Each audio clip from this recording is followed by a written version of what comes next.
फक्त मराठी यूट्यूब चॅनलला सबस्क्राईब करा आणि आमचे लेटेस्ट व्हिडिओज पाहण्यासाठी बेल आयकॉनवर क्लिक करा. लेटेस्ट अपडेट्ससाठी आमचा इंस्टाग्राम, ट्विटर आणि फेसबुक हँडल्सना फॉलो करा.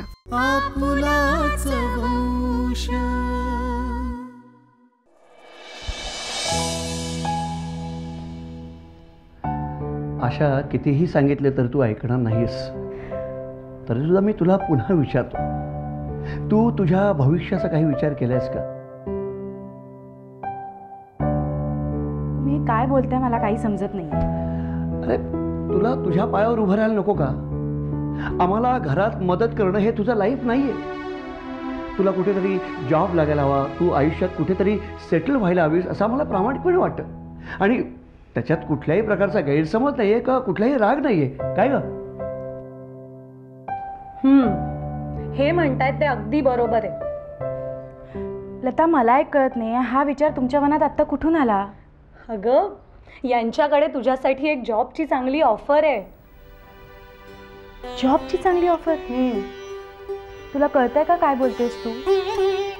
लता, अगं तुला डॉक्टरांनी बेड रेस्ट घ्यायला सांगितली.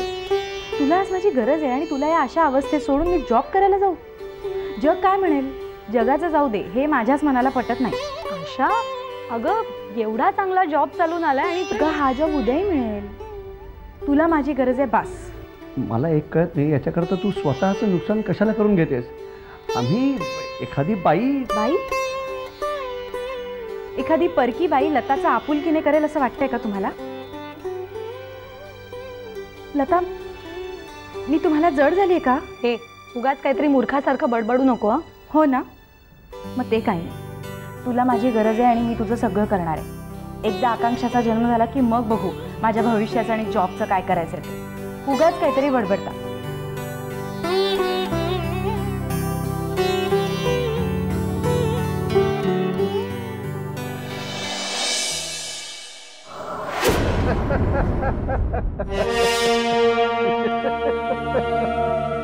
अरे, काय वेळ लागला की काय तुला? काय झालं ते तरी सांगशील का? अरे, आज आपण जाम खुश आहे. तू दारू मागा. अच्छा, खुश तू आहेस आणि दारू मी मागू? काय रे, दोस्तासाठी एवढं पण नाही करणार तू? अरे पण आधी सांगशील का झालं काय ते? अरे, तू ऐकशील ना तर मी नको म्हटलं तरी तू दारू मागवशील. आधी सांग तर काय झालं ते. अरे, हे शिकले सवरलेले लोक स्वतःला फार शहाणे समजतात. अरे पण आपण त्यांचे बाप आहोत, बाप. जब सीधे उंगली से घी नहीं निकलता तब टेढ़ी उंगली करती पडती है ना. अरे बात टेढ़ी न करता सांगशील तर बरं होईल. अरे, ते शेखर साहेबाला मी विचारलं, बाळ कुठे आहे, सांगायला तयार नाही. अरे असं कोणी सांगेल का? आणि तेही तुला? का, मी काय बुरा माणूस आहे? ब्लॅकमेलर आहेस. नको सांगू दे यार, नको सांगू दे. पण आपण टॅक्सी ड्रायव्हर आहे, नुसता इशाऱ्याने एरिया ओळखतो. कळलं ना? हा, आता होती थोडी तकलीफ, आताही झाली. बाळ कुठे? तुला का सांगू, आपल्याला पत्ता लागलाय बाळाचा.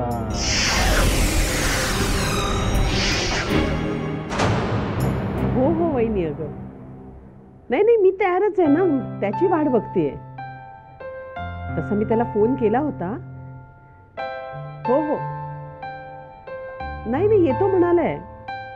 आता मग आला तर ठीक आहे, नाही तर मग मी येतेच ना. नाही तसं नाही, मला काही बघायचं वगैरे नाहीये, फक्त उत्सुकता आहे. म्हणजे एक्झॅक्टली काय असतं ते. हां, एक मिनिट. हा, आला तो, एक मिनिट. हो, मी येते. आला? दिसतंय ना? वाकड्यात का शिरतोयस? अच्छा, समोरच्यानी व्यवस्थित उत्तर द्यावी अशी जर का अपेक्षा असेल ना, तर आधी त्यांनी व्यवस्थित वागायला शिकावं. परवाच्या रात्री अगदी व्यवस्थित जागी होतेस तू. अनाथ आश्रमातल्या दानाबद्दल विचारलं तर तू गप्प. वसुधाविनींनी कशाला बोलवलं होतं हे विचारलं तर तू गप्प.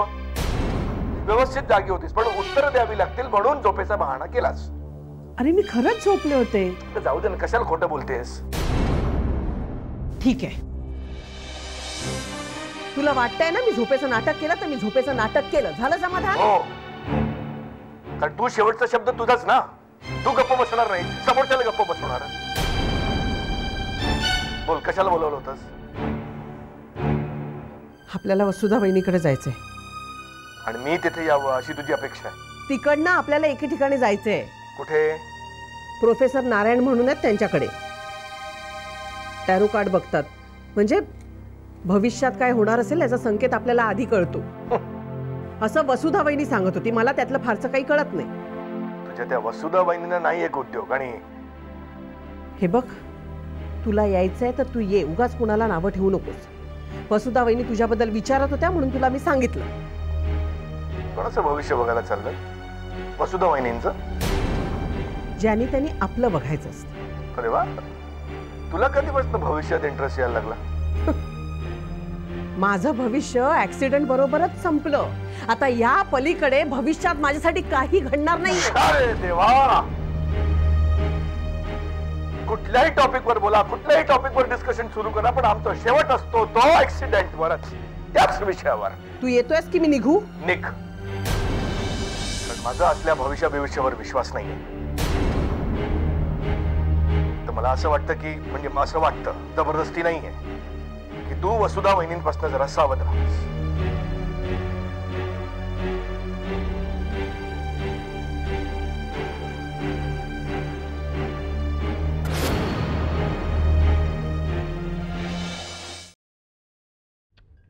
वा,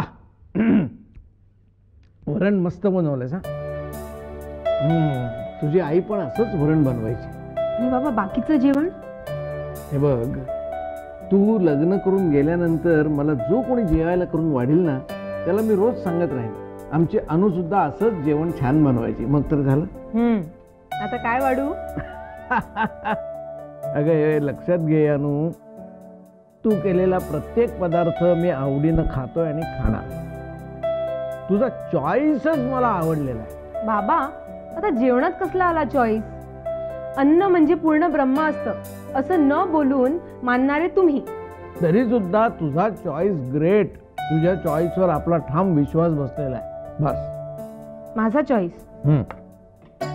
बाबा, आता मला रागवू नका. पुन्हा पुन्हा चॉईस चॉईस चॉईस करताय. दीपकचा चॉईस काय वाईट आहे? अगं त्याचंच तर कौतुक चाललंय ना बाबा.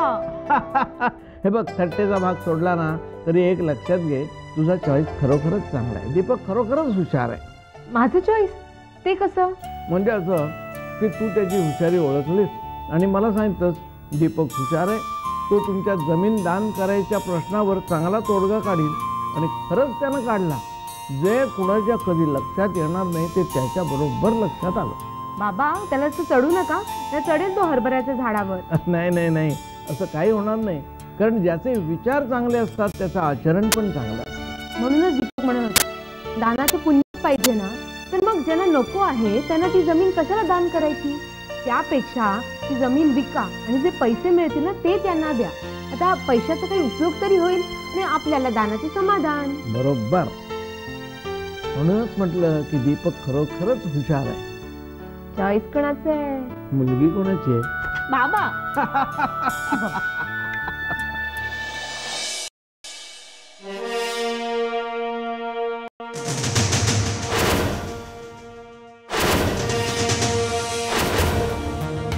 मी येऊ का मॅडम आज? या बसा. थँक्यू. कोण पाहिजे आपल्याला? आपणच. आपण? मी जनार्दन, एक सर्वसामान्य माणूस, परिस्थितीने छळला गेलेला, नियतीने हैराण झालेला. काय सांगू माझी तुम्हाला कहाणी. अशी परिस्थिती तुमच्यावरच काय, दुश्मनावरही येऊ नये. अहो काय झालंय काय? नीट सांगाल तरी का? एक छोटासा संसार होता माझा. मी, माझा मुलगा आणि बायको. माझा मुलगा अगदी छोटासा हो, 1 वर्षाचा असेल. तापाने आणि थंडीने गेला, अगदी नवसानं झालेला. बायकोनं त्याची हाय खाल्ली आणि तीही गेली त्याच्याबरोबर, मला एकट्याला टाकून.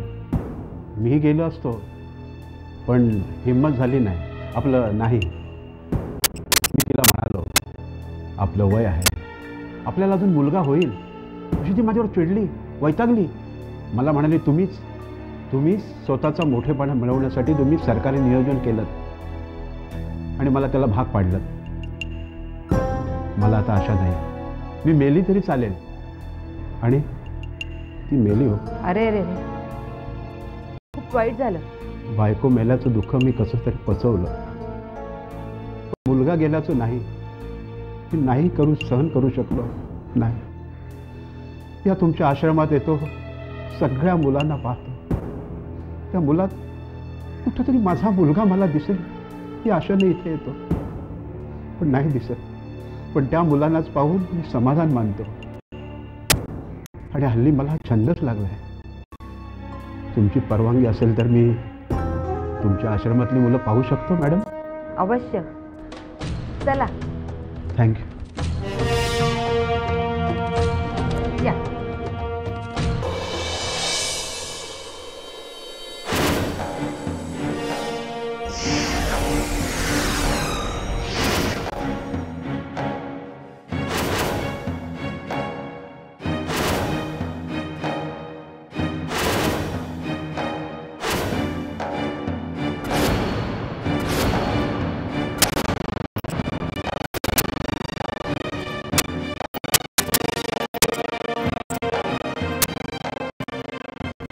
आपण खूपच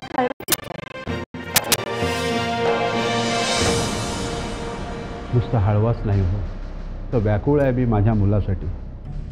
ही सगळी मुलं मी पाहिली आणि त्याच्यात मला माझा मुलगा भेटल्याचा आनंद झाला. मी स्वतःला क्षणभर हरवूनच गेलो. पण मला फार वाईट वाटतं. मी या मुलांसाठी काहीतरी खाऊ आणायला हवा होता,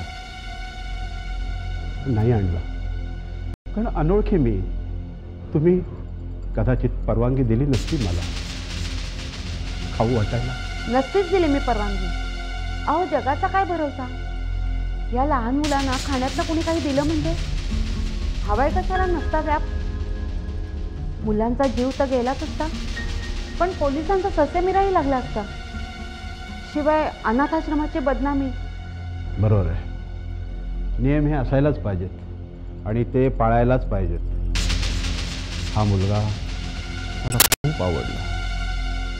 अगदी माझा छोटासा मुलगा होता ना, अगदी दिसतो तसाच. क्षणभर मला वाटलं स्वर्गातूनच तो खाली आला की काय.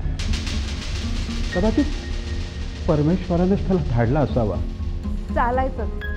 अहो, सगळी मुलं लहानपणी सारखीच दिसतात. तुम्हाला हे विचारू? विचारा ना. ह्या मुलाला मला दत्तक म्हणून देता येणार नाही का? सॉरी, आम्ही बायको नसलेल्या पुरुषांना आणि अविवाहित पुरुषांना मुलं दत्तक नाही देऊ शकत. दिला असतात तर मेहरबानी झाली असती. त्याला आई मिळावी म्हणून कदाचित मी लग्नही केलं असतं.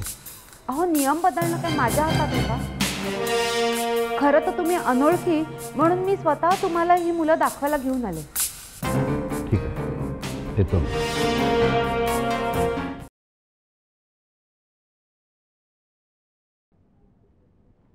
कुमार, मटेरियल हल्ली खूप महाग होत चाललंय.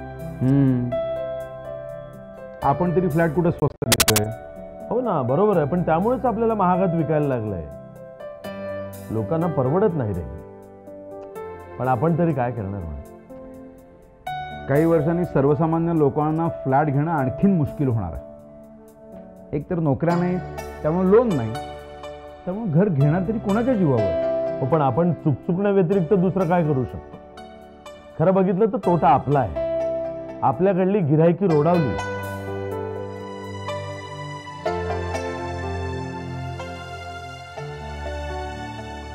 काय रे घडाय का बघतोस सतत? काम आहे का काही? जायचंय कुठे? नाही, मी दीपकची वाट बघतोय. काय? दीपकची वाट बघतोयस? आज काळाची चक्र उलटी फिरलीत की काय? अरे, ज्याच्या येण्यानं तू सतत रागवायचास, आज त्याचीच वाट बघतोयस? दादा, तो आज गुड न्यूज देणार आहे. हा, तुला कसं कळलं? त्यानं मला सांगितलं फोन करून. तुला? हो. आणि मला न सांगता? हो. हा, तू नेहमीच त्याला घालून पाडून बोलत असतोस ना, म्हणून कदाचित त्यानं यावेळेला तुला सांगितलं. म्हणजे निश्चितच गुड न्यूज असणार आहे. आणि नाही आणली ना तर प्लास्टरच घालतो त्याला. असं काहीतरी करू नको रे. तो वेल प्लॅन सगळं काही करतोय, म्हणजे नाक दाबून तोंड उघडतोय. दादा, एखाद दिवशी त्यानं आपलं तोंड दाबलं नाही म्हणजे मिळवली. कुमार, अरे दीपक प्रामाणिक आहे आणि स्वाभिमानी सुद्धा. माझ्यासमोर बोललास तर ठीक झालं, त्याच्यासमोर बोलू नकोस, नाहीतर शेफार होऊन जाईल तो. आणि जी गुड न्यूज देणार आहे ती पोस्टपोन होईल.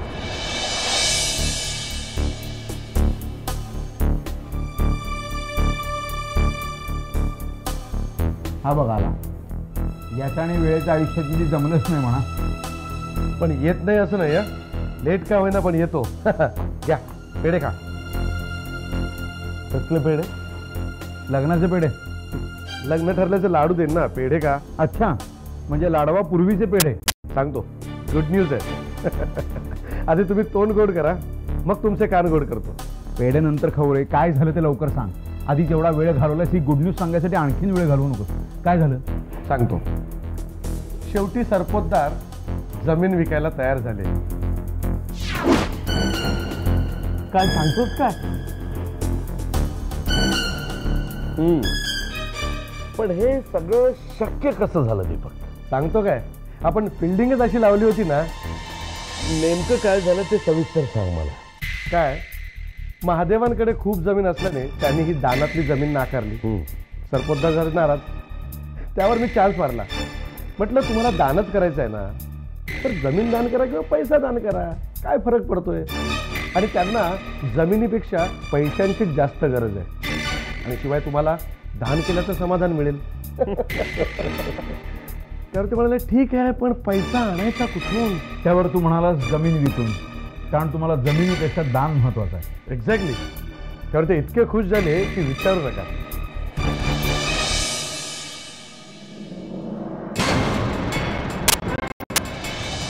दीपक, आता तू एक काम करायचं. आपली ऑफर सगळ्यात चांगली कशी आहे हे तू त्यांना पटवून द्यायचं.